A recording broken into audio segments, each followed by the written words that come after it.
Lennon POV. Nilago ko ang laman ng alak ng basong hawak ko bago nilingon ng kapapasok lang na si Jake. Umiinom ka na naman, Mr. Hanson. Hindi ako kumibo at patuloy na lumagok ng alak. Araw-araw ako umiinom. Hindi ako nakakatulog na hindi nilulunod ang sarili ko sa alak. Gusto ko uminom hanggang sa mamanhid ang buo kong katawan at kusang sumuko to. Napasabunot ako sa buhok ko. Shit, hindi ko maintindihan ang sarili ko. Dapat maging masaya ako dahil wala na sa buhay kong babaeng nagpaikot sa akin. Pero hindi ko magawang maging masaya at bumalik sa dati. Is something wrong with me? Itong palagi kong tanong sa tuwing mapag-isa ako. Hindi naman mahirap nakalimutan ng babaeng yun. Lalo na, hindi ko naman talaga siya kilala. Isa lang ito sa taong sumubok na paikutin ako at sumubok na hawakan ako sa leeg. Wala itong pinagkaiba sa iba. Nakarinig kami ng katok sa pinto. Mula doon ni nakangiting pumasok si Maginda. Lennon, nagiinom ka na naman? Kumandong to sa akin at niyakap ang kamay sa leeg ko. Nakalimutan mo na ba ang lakad natin? Mamaya na tayo magpapasukat ng isusuot natin para sa kasal. Come to your senses, please. Kalimutan mo ng babaeng nanloko sa'yo at umagaw na position ko. Dapat maging masaya na tayong dalawa dahil magkakasama na tayo. Hinaplos-haplos nitong dibdib ko. Gusto mo bang samahan kita mamaya sa kwarto mo para matulog? May pangaakit sa boses na tanong nito. No thanks. Malamig na turan ko. Naburang ngiti ni Maginda, naginit ang sulok ng mata nito. Lennon, bakit ganitong trato mo sa akin? Kontratuhin mo ko parang hindi mo ko asawa. Ang lamig mo sa akin. Hindi ka ba masaya na bumalik ako sa buhay mo? Miyak na tanong nito. Pinili kong ulo ko bago inalis ito sa kandungan ko. Sumenyas ako kay Jake at nagutos. May gagawin ako. Ikaw na sumama kay Maginda na magpasukat. Lennon naman! Lumapit at yumakap sa bewang ko. Hindi ka ba excited na ikakasal tayong dalawa for real this time? Nasa totoong Maginda ka na matatalit hindi sa isang impostor. Papahalagahan mo naman, Lennon. Ipakita mo't ipadama mo naman sa akin na talagang mahalaga ako at mahal mo ko. Hindi yung pinapadama mo sa akin na mas gusto mong makasamang pangit na yun. Napaigtad doon ng malakas kong ibeto ang bote ng alak sa pader. Napangiwitan ng hawakan kong balikat ng madiin. Stop mentioning her in front of me. Ayoko naririnig ang tungkol sa babaeng yun. Maliwanag ba? Sumungaw ang may kasiyahang ngiti sa labi ni Maginda, ngunit nagliring na wala. Sige, prepare yourself. Aalis tayo mamaya. Kung kinakaselos mo tungkol sa kanya, don't be. Wala naman siyang halaga para sa akin. Turan ko, bago tinalikuran ito. Charlotte POV. Inis na pumasok ako ng silid ko. Akala ko makukuha ko ng puso ni Lennon. Ngayong mukha na ni Magindang gamit ko pero mali ako. Katulad ng dati, malamig pa rin to sa akin. Ilang buwan na wala man lang improvement ang pagsasama naming dalawa. Ni hindi ako nito sinipingan o tinangkang galawin. Wala atong ginawa ko hindi ang uminom. Inis na sinagot ko ang tawag ni Zeke. Ang lalaking tumulong sa akin na makuha kong posisyon ko ngayon. Ang half-brother ni Lennon. Kamusta ng pagpapanggap mo? Balita ko ikakasal ka na sa kapatid ko. Bungad na sabi nito. Huwag mong kakalimutan ang napagkasunduan natin, Charlotte. Makukuha mo si Lennon at Aguas Empire pero sa akin na lahat ng kayamanan ng pamilya namin. Inis na sumagot ako. Oo na, pwede ba huwag mo ipaalala sa akin araw-araw yan? Tawag ka ng tawag. Paano kung may makapansin? Wah, mukhang mainit ang ulo mo. Dapat magpasalamat ka dahil hindi kita minamadali. Umangil si Zeke. Show some respect to me, Charlotte.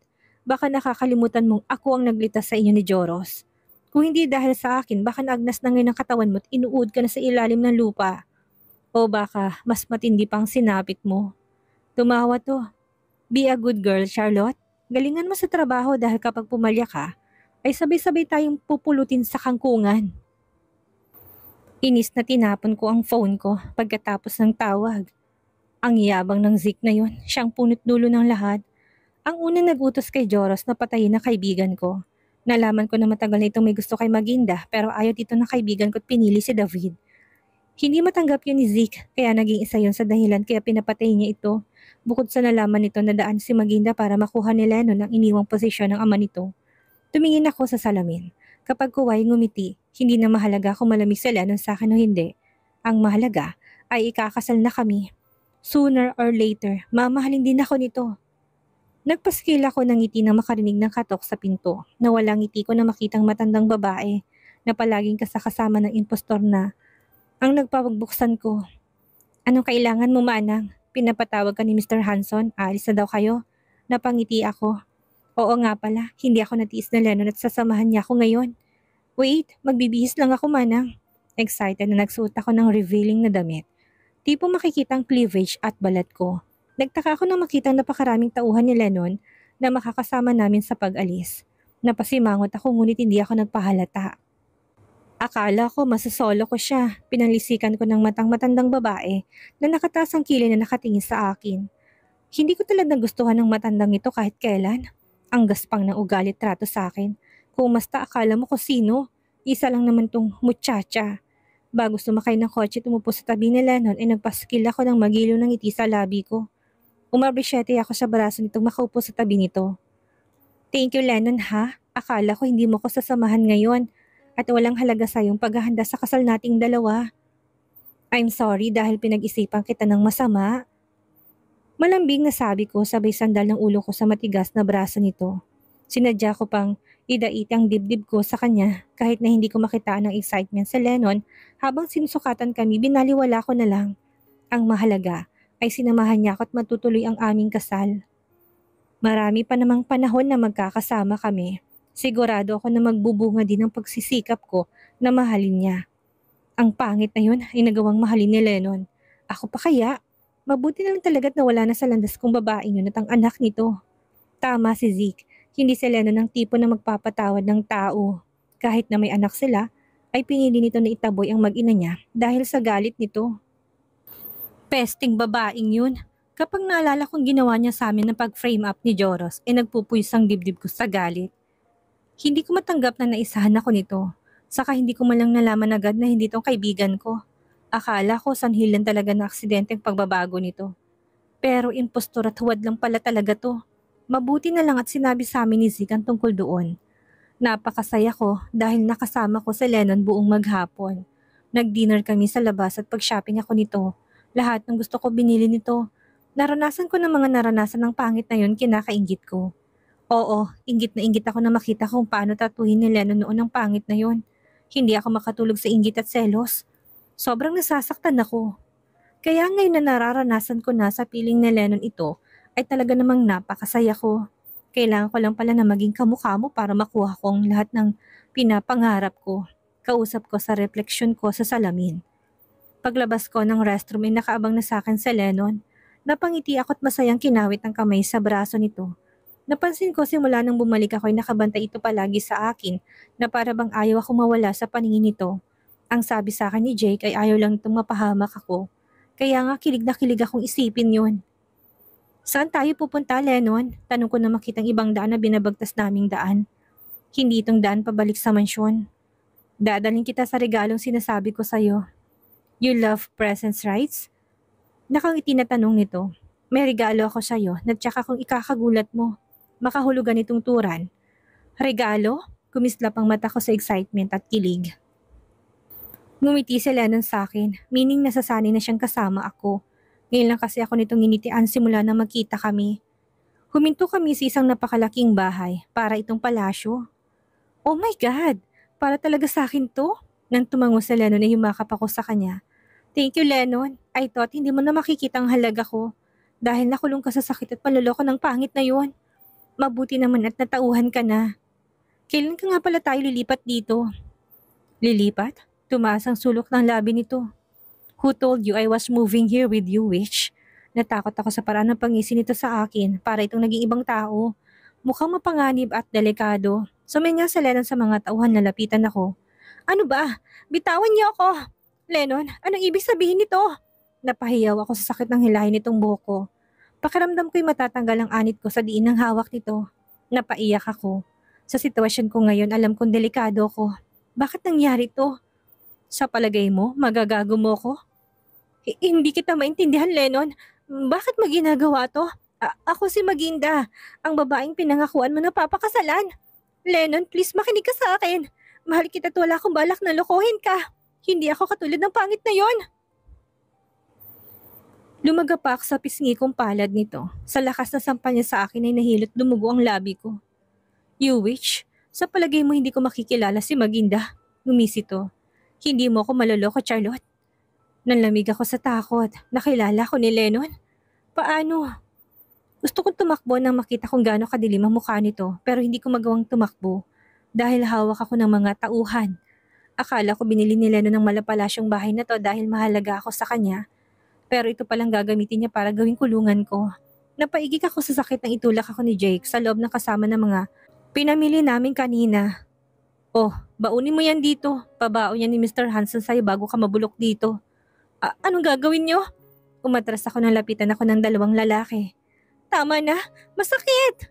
Napahiyaw ako na sabuyan nila ako ng asido sa mukha. Shit, ang mukha ko! Wala akong nagawa kung hindi ang umiyak habang nalapnos ang balat ko. Paano ba yan, Charlotte? Mas pangit ka pa sa nilalait mo ngayon. Tumatawang sabi ni Jake. Walang hiya kayo. You will pay for this. Hayop ka! Iyak ko nang ito na mismo sumaboy ng asido sa akin. Akala ko magiging masaya na ako dahil nakuha ko ng lahat at umaayon sa plano namin ni Zeke. Ang lahat pero napaikot ako ni Lennon. Sa loob ng kulungan ko ay wala akong ginawa kung hindi ang umiyak. Ang pangit ko na, tadtad ako ng sugat at nagnanana pa ito at mabaho pa. Ayoko dito. Kailangan kong makatakas. Karil POV. Karil, dumating na palang mga harin at margarine kanina. Dinala ko na rin yung inventory ng kita kagabi. Teka, ayos ka lang ba? Nag-aalalang tanong ni Neri nang mapansing namumutla ako. Ayos lang ako, pagod lang ako. Ani ko habang buhat si Magnus na pinapatulog ko. Bumuntong hininga ito. Magpahinga ka naman kasi Karil, hindi ka naman robot. Saka nandito naman kami nila nanay. Pagkalabas mo ng ospital, wala ka nang ginawa kundi ang magtrabaho. Balak mo bang patayin ang sarili mo? Buti na lang at hindi ka nabinat. Hinayaan kong kunin ito si Morgan sa bisig ko. Hindi na ako sumagot dahil tama ito. Wala na akong ginawa kundi ang magtrabaho. Gusto ko kasing matubos agad ang bahay namin ni Lola, kaya nagdodoble kayod ako. Ang bilis ng araw, 7 buwan ang nakalipas buhat ng ipinanganak kong anak ko. Sa loob ng panahon na yon ay napatunayan ko hindi pala talaga madali ang maging single mother. Napakahirap pala talaga. Kailangan kumain ng doble at kung minsan ay wala pang pahinga para matustusan ng mga pangangailangan namin. Mabuti na lang talaga at nandito sila Neri dahil may katulong ako sa pag-alaga sa anak ko. Napabalikwas ako ng bangon nang magising ako. Hindi ko na malayang nakatulog na pala ako sa sofa sa sobrang pagod ko. Ang cute-cute talaga ng inaanak ko, manang-mana ka kay Ninang. Rinig kong harot ni Neri sa anak ko. Nang makita ko nito yung ninuso nitong mesa.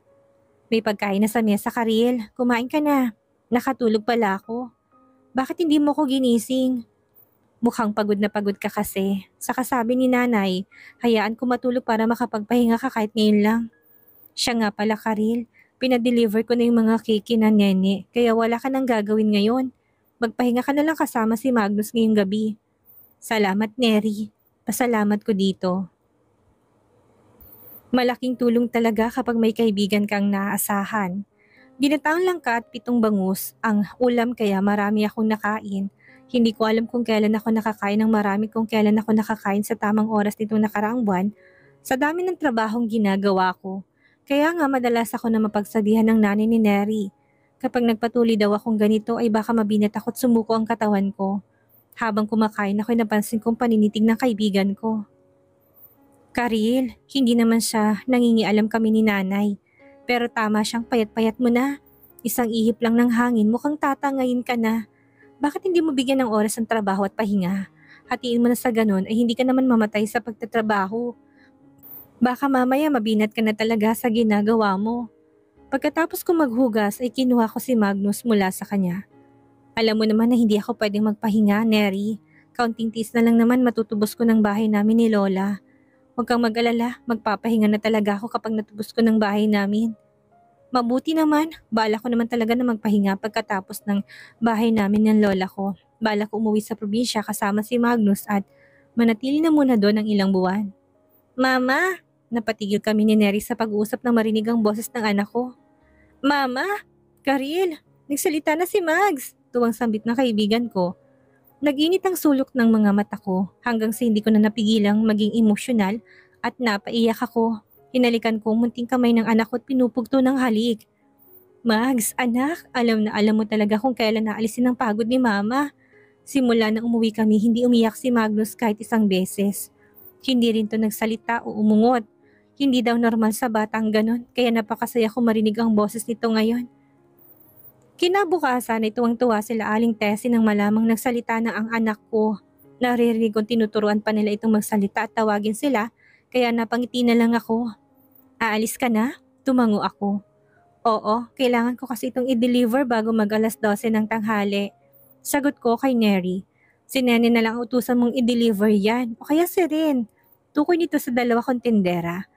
Saka magbe-bake ka pa ng mga cupcakes at nagde-deliver mamayang hapon, hindi ba? Natampal kong noo ko. Oo nga pala, marami pa akong gagawin mamaya. Magde-deliver pa ako ng mga banana cake. Ako kasi ang gusto mismo ng customer na mag-deliver. Kapag nagustuhan daw ang lasa ng cupcakes, nagawa ko ako nang kukunin tong supplier sa mga coffee shop nito. Lumalaki na kasi ang business ko kahit papano. Kaya kahit 7 buwan pa lang ang nakalipas ay matutubos ko na kaagad ang bahay namin ni Lola.